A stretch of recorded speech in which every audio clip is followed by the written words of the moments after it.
नमस्कार साथियों, स्वागत है आप सभी का आपकी अपनी पाठशाला पर। मैं हूं अंकित अवस्थी। आप हैं मेरे साथ में एक ऐसे विषय पर चर्चा करने के लिए जो कि आप लोगों से पहले भी कनेक्टेड रहा है। संभवतः आपको कर्नाटका के अंदर स्कूलों में हुआ हिजाब बैन याद होगा और उसके बाद वहां पर राजनीति का गरमाना और कोर्ट तक हिजाब बैन के मसले का जाना भी याद होगा। अगर नहीं है तो आज के सेशन में उसके बारे में भी एक बार फिर से चर्चा होगी। लेकिन इसी बीच में यह चर्चा क्यों हो रही है, तो कारण है कि हाल ही में 26 जनवरी के दिन जयपुर के गंगापोल नामक स्कूल में, सरकारी स्कूल में, यहाँ के लोकल विधायक के द्वारा जाकर लोगों से जब ये पूछा गया, स्कूल के अधिकारियों से जब ये पूछा गया कि यहाँ कुछ बच्चियां हिजाब पहनकर क्यों बैठी हैं, स्कूल का अपना ड्रेस कोड है अथवा नहीं है, इस बारे में जानकारी ली गई। तो इस वजह से उस क्षेत्र में, जयपुर के उस पर्टिकुलर क्षेत्र के अंदर विरोध प्रदर्शन होने लगा और कुछ छात्राएं सड़क पर प्रदर्शन करने के लिए निकल आई। ऐसी स्थिति में राजस्थान में यह मामला बढ़ता गया और बढ़ते बढ़ते अब इस स्थिति में पहुंच गया है कि क्या राजस्थान में भी हिजाब बैन होने वाला है। ये सारा विषय आज के सेशन में पूरे घटना की सिलसिलेवार तह तक पहुंचते हुए आप समझने वाले हैं। ठीक है, तो राजस्थान में हिजाब बैन की तैयारी हो रही है या नहीं, इस बारे में चर्चा करेंगे। लेकिन थोड़ा सा कंटेक्स्ट आपको थोड़ा पुराने तरफ से याद दिला देते हैं। जैसा कि आपको कर्नाटका के बारे में याद होगा कि कर्नाटका में वर्ष 2021 के अंदर कुछ स्कूल छात्राओं को क्लास में हिजाब पहनकर जाने से रोका गया था। इस विषय पर हमने कई सेशंस किए थे उस दौर में और आप लोगों को इस बारे में अपडेट भी कराया था। हालांकि जब कर्नाटका के अंदर कांग्रेस सरकार आई तो सिद्धारमैया मुख्यमंत्री बने और उन्होंने इस हिजाब बैन को हटा दिया।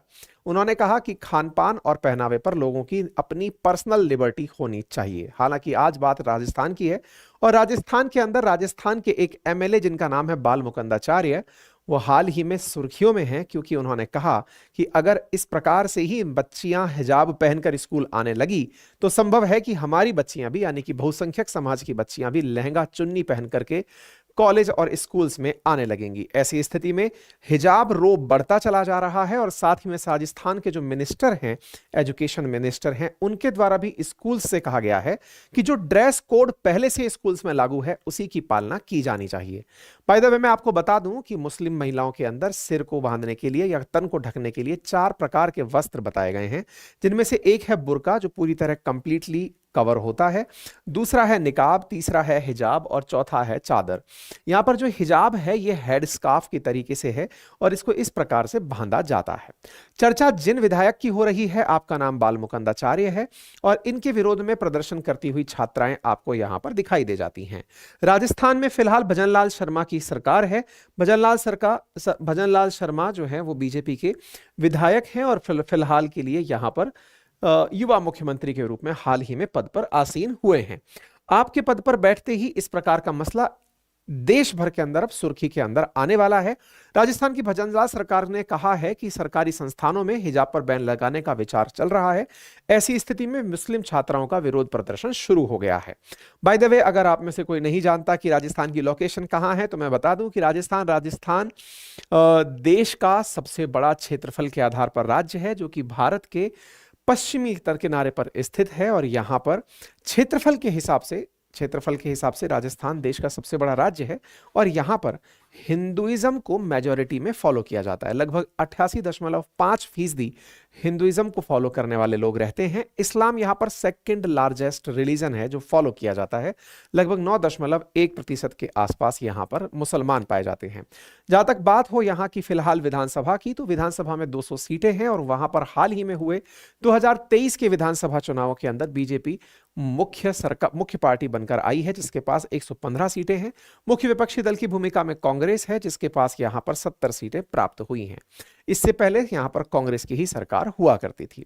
इसी बीच में बीजेपी के विधायक बाल मुकुंदाचार्य गणतंत्र दिवस 26 जनवरी 2024 को जयपुर के एक सरकारी स्कूल के अंदर कार्यक्रम में भाग लेने के लिए पहुंचते हैं और वहां पर वो स्कूल प्रशासन से कुछ छात्राओं द्वारा हिजाब पहने होने पर सवाल पूछते हैं कि क्या इस स्कूल में ड्रेस कोड का प्रोसेस नहीं है, क्या यहां पर बच्चियां ड्रेस कोड में या ड्रेस पहनकर आने के लिए कहीं नहीं गई हैं क्या। इसका मतलब यह हुआ, आप में से अगर कोई भी सरकारी स्कूल में पढ़ा है तो सरकारी स्कूल की कुछ फिक्स प्रकार की पोशाक होती है जिसे आपको, इस गणवेश को आपको हम यहां पर थे।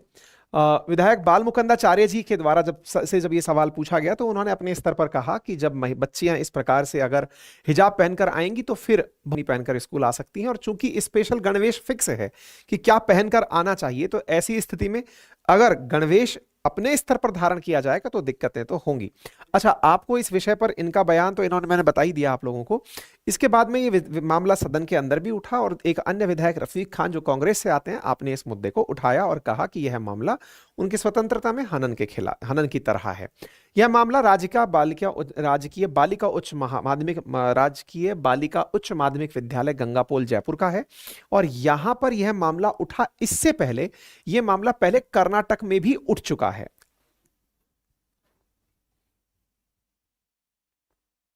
होपफुली अब सब कुछ ठीक चल रहा होगा। हाँ जी। तो कर्नाटक में जब यह मामला उठा था तब क्या था, तो कर्नाटक के उडुपी जिले के अंदर ऐसा हुआ था कि एक कॉलेज के अंदर 6 छात्राएं हिजाब में आई थी और उसको स्कूल प्रशासन द्वारा रोका गया था। बाद में सरकार ने फरवरी 2022 में अपनी तरफ से आदेश देते हुए यह कहा था कि क्यों ना स्कूल और कॉलेज के अंदर बैन कर दिया जाए। क्या बैन कर दिया जाए? तो हिजाब बैन कर दिया जाए। हिजाब बैन का आदेश आया तो फिर हिजाब समर्थक लोग हाईकोर्ट चले गए। हाईकोर्ट ने इस मामले की सुनवाई की और हाईकोर्ट ने अपने स्तर पर सुनवाई करते हुए कहा, हाईकोर्ट के उस समय चीफ जस्टिस हुआ करते थे ऋतुराज अवस्थी, और उन्होंने कहा कि राज्य सरकार का जो आदेश है हिजाब बैन का वो सही है और स्कूल कॉलेज में यूनिफॉर्म की ही पालना होनी चाहिए। लेकिन हिजाब समर्थक इस मामले को सुप्रीम कोर्ट लेकर चले गए। सुप्रीम कोर्ट भी इस विषय पर स्प्लिट हो गया। 2 जजेस की बेंच बैठी थी, उसमें से एक समर्थन में और एक खिलाफ होने से फाइनली फैसला नहीं आया और सुप्रीम कोर्ट के सीजेआई चीफ जस्टिस के पास इस मामले को भेज दिया गया। चीफ जस्टिस ने कहा कि इस मामले के ऊपर अब वो आगे से बेंच का गठन करेंगे, संवैधानिक पीठ का गठन करेंगे। आपको याद हो, याचिकाकर्ताओं ने अपने लेवल पर अनुच्छेद 19 जिसमें व्यक्तिगत पसंद की स्वतंत्रता, आर्टिकल 21 सम्मान के साथ जीवन का अधिकार और आर्टिकल 25 जिसमें धार्मिक स्वतंत्रता पर बहस की थी। आपको याद हो कि आर्टिकल 19 लोगों की भाषण और अभिव्यक्ति की स्वतंत्रता को प्रमुख रूप से रखता है, आर्टिकल 21 जीने की स्वतंत्रता और 25 अंतःकरण की और धर्म की अबाध रूप से मान्य आचरण और प्रचार करने की स्वतंत्रता की चर्चा करता है।